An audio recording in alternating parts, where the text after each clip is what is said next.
السلام علیکم ناظرین، آپ دیکھ رہے ہیں MR نیوز۔ میں ہوں راشدہ حفیظ۔ سب سے پہلے نیوز ہیڈ لائنز۔ مرکزی رویت ہلال کمیٹی کے چیئرمین مولانا سید عبدالخیبر آزاد نے کہا کہ تمام علماء مرکزی رویت کے فیصلے سے مطمئن ہیں۔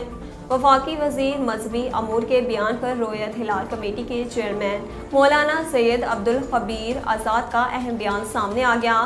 ان کا کہنا ہے کہ مرکزی رویت ہلال کمیٹی کا دوبارہ اجلاس نہیں بلایا گیا۔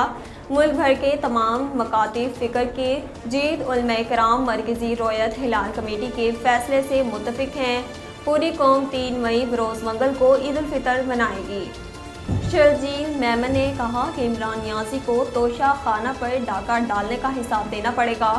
صوبائی وزیر اطلاعات سندھ شرجیل انعام میمن نے عمران نیازی کے بیان پر سخت رد عمل دیتے ہوئے کہا، صدر آصف علی زرداری پر الزام لگانے کے بجائے عمران نیازی یہ بتائیں کہ انہوں نے توشہ خانہ سے لیے گئے قیمتی تحائف کس قانون کے تحت بیرون ملک فروخت کر دیے۔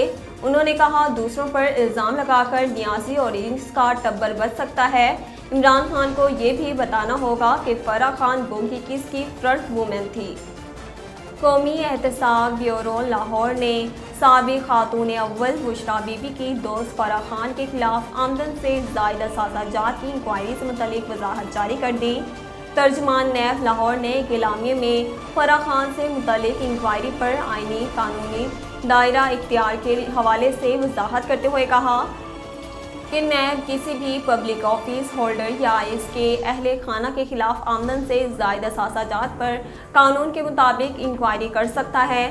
نیب ترجمان کا کہنا ہے کہ فرح خان کے شوہر احسن جمیل گجر 1997 سے 1999 تک بطور چیئرمین ضلع کونسل گوجرانوالا قومی عہدے پر رہے۔ آئین اور قانون کے مطابق سابقہ عہدیدار یا ان کے اہل خانہ سے متعلق کرپشن کی شکایات نیب کے دائرہ اختیار میں ہے۔ وفاقی دارالحکومت کے علاقے بہارا کوہ میں 9 سالہ بچی کو مبینہ طور پر تشدد کے بعد قتل کر دیا گیا۔ پولیس کے مطابق بچی کا والد وفات پا چکا ہے اور والدہ دوسرے شوہر کے ساتھ رہائش پذیر ہیں۔ بچی مذکورہ گھر میں اپنے سوتیلے دادا دادی کے ساتھ رہ رہی تھی اور مقامی اسکول میں زیر تعلیم تھی۔ اسلام آباد پولیس کے مطابق علاقہ مکینوں نے پولیس کو بتایا کہ بچی چھت سے گری ہے، تاہم اس واقعے کی مزید پہلوؤں پر تفتیش کی جا رہی ہے۔ ناظرین، اب تک کے لیے اتنا ہی۔ مزید خبروں اور اپڈیٹ کے لیے دیکھتے رہیے MR نیوز۔